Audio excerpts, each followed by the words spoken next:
یا تہ تیغ یا زندہ جلا دیے گئے، اور یا پھر انہیں جہازوں کے اندر بھر کر اور شمالی افریقہ کے ساحل پر ڈمپ کر دیا گیا پورا پیننسولا۔ اور ایک عجیب بات نوٹ کر لیجئے، یہ ایک ہی سن میں اسلام داخل ہوا تھا، سندھ میں بھی اور اسپین میں بھی، 712 عیسوی، 92-93 ہجری۔ یورپ میں اسلام داخل ہوا اسپین کے راستے، طارق بن زیاد کی سرکردگی میں۔ بر عظیم پاک و ہند میں آیا سندھ کے راستے، وہ بھی ایس بھی ہے، اس میں بھی ہے، اس میں بھی ایس ہے، سن بھی ایک ہے۔ 800 برس کے بعد وہاں اسلام کا خاتمہ ہو گیا تھا۔ تو یہ سارے خطرات تھے۔ بہرحال اس اعتبار سے یہ جان لیجئے کہ 2 اسباب ہیں پاکستان کے وجود میں آنے کے۔ ایک یہ مثبت جذبہ کہ ہم اسلام کا احیاء کریں گے، جس کے نتیجے میں سن 46 میں مسلم لیگ کو پورے ہندوستان کے مسلمانوں کی واحد نمائندہ جماعت ہونے کی حیثیت حاصل ہو گئی۔ دوسری ہماری دعائیں اللہ سنتا ہے، اور اسی حوالے سے میں نے اس وقت جو آیتیں کوٹ کی تھی شروع میں، ذرا میں چاہتا ہوں کہ ان کا مفہوم، برادر طاہر خاکوانی نے بھی اس آیت کا حوالہ دیا، فیہ ذکرکم، ہم نے تمہاری کتاب جو نازل کی ہے تمہارے لیے، اس میں تمہارا ذکر موجود ہے۔ پاکستان کی تاریخ ایک آیت میں موجود ہے، سورہ انفال کی، وَاذْكُرُوا، ذرا یاد کرو، اذ انتم قلیل، جبکہ تم اقلیت میں تھے، تھوڑے تھے، مستضعفون فی الارض، تمہیں زمین میں دبا لیا گیا تھا، ہندو غالب آ چکا تھا، اور اس سے بھی آگے بڑھ کر تخافون ان یتخطفکم الناس، تمہیں اندیشہ تھا کہ لوگ تمہیں اچک کے لے جائیں گے، ختم کر دیں گے، فآواکم، تو اللہ نے تمہیں پناہ دی،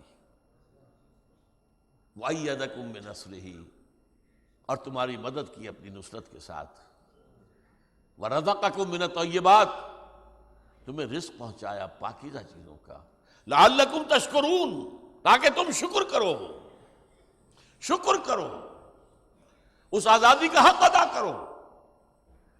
جان لیجئے پاکستان کا قیام ایک معجزہ تھا، حساب کتاب میں آنے والی بات نہیں تھی۔ ذرا تھوڑا سا میں اشارہ کر دوں، کانگریس جیسی زبردست جماعت، گاندھی جیسا عظیم رہنما، اور یہ تو تھے ہی 3-4 گنا مسلمانوں سے تعداد میں ہندو، سرمایہ دار، تعلیم یافتہ، سرکاری عہدوں پر، ساری صنعت ان کے ہاتھ میں، ساری تجارت ان کے ہاتھ میں، اور پھر مسلمانوں میں سے کتنے عظیم حلقے تھے جو ان کے ساتھ تھے۔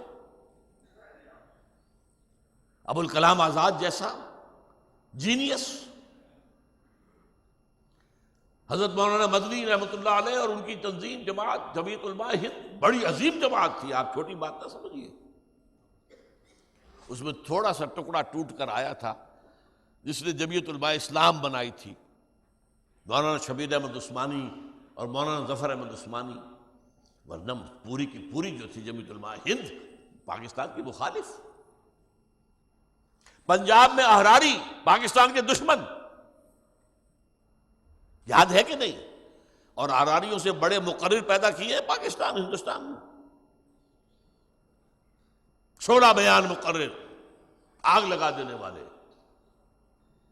سرحد میں سرحدی گاندھی، ایک عوامی لیڈر، اس کی تحریک، وہ پاکستان کے دشمن، اور وہاں پر جو صوبائی حکومت تھی وہ کانگریس کی۔ پھر پاکستان بن کیسے گیا؟ یہ ہے وہ ڈیوائن انٹرونشن۔ اور اس میں سب سے بڑی بات یہ ہے کہ کیبنٹ مشن پلان کو قائد اعظم نے تسلیم کر لیا 1946 میں۔ وہ کیا تھا؟ کیبنٹ مشن پلان آیا، نقشہ انہوں نے یہ دیا، اور اس نقشے کے اصل میں بنانے والے ابوالکلام آزاد تھے مرحوم۔ ہندوستان ایک وحدت کی حیثیت سے آزاد ہو، لیکن اس کے 3 زون ہوں گے۔ ایک یہ شمال مغربی زون موجودہ پاکستان، ایک مشرقی زون پورا بنگال، پورا آسام، اور ایک سینٹرل زون۔ مرکزی حکومت ایک ہی ہوگی، لیکن ان زونوں کو آٹونومی حاصل ہوگی۔ البتہ 10 سال کے بعد کسی بھی زون کو اگر وہ علیحدہ ہونا چاہے تو آزاد ہونے کا، علیحدہ ہونے کا حق حاصل ہوگا۔ کم سے کم 10 سال کے لیے تو مؤخر ہو گیا تھا نا پاکستان۔ اب تھیوریٹیکلی یہ تھا کہ 10 سال کے بعد اگر ہم علیحدہ ہونا چاہتے تو ہمیں اختیار حاصل۔ اس پر جو ہے اب یہ ہے وہ ڈیوائن انٹرونشن، اللہ کا فیصلہ۔ وہ جو حضور نے فرمایا ہے کہ تمام انسانوں کے دل اللہ کی 2 انگلیوں کے مابین ہوتے ہیں، جدھر چاہتا ہے پھیر دیتا ہے۔ پنڈت جواہر لال نہرو کا دل پھیرا اللہ نے، اور اس کی زبان سے ایسا جملہ نکل گیا۔ اسے جب پوچھا گیا یہ 10 سال کے بعد علیحدگی کا حق ہے، اجی کون علیحدہ ہونے دیتا ہے، پہلے ذرا بند تو جانے دو۔ یہ سنتے ہی قائد اعظم نے ریورس گیئر لگایا کہ اگر یہ ارادے ہیں تو پھر ہم اس کیبنٹ مشن پلان کو تسلیم نہیں کرتے۔ قائد اعظم نے تسلیم کیوں کیا تھا یہ نوٹ کر لیجئے کہ اصل میں انگریز فیصلہ کر چکا تھا سیکنڈ ورلڈ وار کے بعد کہ ہمیں ہندوستان کو چھوڑ کر جانا ہے۔ اب ہماری حیثیت وہ نہیں ہے، ہمارے اندر طاقت نہیں ہے کہ ہم اتنے دور دراز کے علاقوں پر اپنی حکومت کو قائم رکھ سکیں۔ وہ تو جانا چاہ رہے تھے۔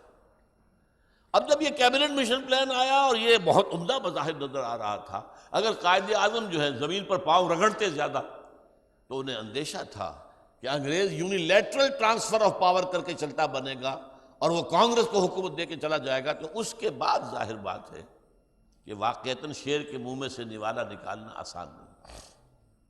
آپ نے مان لیا، لیکن جب آپ نے ریورس گیئر لگایا ہے تو اب کسی کو انگلی اٹھانے کا امکان نہیں تھا۔ قائد اعظم کو الزام کوئی نہیں دے سکتا تھا، الزام سارا آ گیا نہرو پر۔ مولانا آزاد نے اپنی کتاب میں انڈیا ونز فریڈم میں اپنی پورے سیاسی کیریئر کی صرف ایک غلطی مانی ہے کہ میں نے اس وقت صدر کانگریس ہونے کا انکار کیا، جس کی وجہ سے نہرو جی کو صدر بنایا گیا۔ اگر نہرو صدر نہ ہوتا اور ایسی کوئی بات کہہ دیتا تو اس کی کوئی حیثیت نہیں تھی، لیکن اس وقت وہ صدر تھا آل انڈیا کانگریس کا۔ اور جو بات اس نے کہی تھی، سچی بات یہ ہے کہ سچی بات وہی تھی۔ نکل جاتی ہے جس کے منہ سے سچی بات مستی میں، فقیہ مصلحت بھی سے وہ رندے بادہ خار اچھا۔ بات تو جو اس نے کہی تھی ٹھیک تھی، ایک دفعہ بن لینے تو پھر کون کسی کو علیحدہ ہونے دیتا ہے۔ انہوں نے یہ 60 برس ہونے کو آ رہے ہیں، کشمیر کا 1 انچ نہیں ہمیں دیا، وہ علیحدہ پورا پاکستان جو ہے ہمیں آزاد کر دیتے۔ اسی لیے میں نے دوسری آیت آپ کو سنائی تھی۔ یہاں اللہ تعالیٰ بیان کر رہے ہیں حضرت موسیٰ کا ایک قول، سورہ اعراف کی آیت ہے۔ حضرت موسیٰ علیہ السلام سے بنی اسرائیل نے کہا، اے موسیٰ ہم پر تو تمہارے آنے سے پہلے بھی ظلم تھے اور اب بھی ظلم ہے، آپ کے آنے سے ہماری حالت تو نہیں بدلی۔ فرمایا قال عسیٰ ربکم ان یہلک عدوکم ویستخلفکم فی الارض فینظر کیف تعملون۔ ان قریب تمہارا رب تمہارے دشمن کو ہلاک کر دے گا اور پھر تمہیں زمین میں حکومت دے گا، پھر دیکھے گا تم کیا کرتے ہو۔ یہ بہت بڑا امتحان، بہت بڑا امتحان۔ تم نے مانگی آزادی، لو ہم دے رہے ہیں۔ اور یہ گاندھی کے لیے موت سے کم نہیں تھا، ہندو قوم کے لیے موت سے کم نہیں تھی۔ ہندو ماتا، بھارت ماتا کے ٹکڑے کوئی سننے کو تیار نہیں تھا۔ یہ اللہ کا فیصلہ۔ اللہ کا فیصلہ کیوں؟ تم نے کہا تھا دو ہمیں، اور ہم تیرے نبی کے دین کا بول بالا کریں گے اور تیرا دین جو ہے وہ قائم کریں گے۔ اب آئیے اس دوران میں آپ کو بعض جو ہے اقتباسات قائد اعظم کے بھی سنانا چاہتا ہوں۔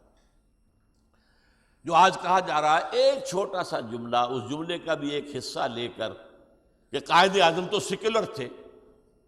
میں مانتا ہوں ان کا مزاج ابتدا میں سیکولر تھا، وہ اقبال کا بھی تھا، نیشنلسٹ تھا، خاک وطن کا مجھ کو ہر ذرہ دیوتا ہے۔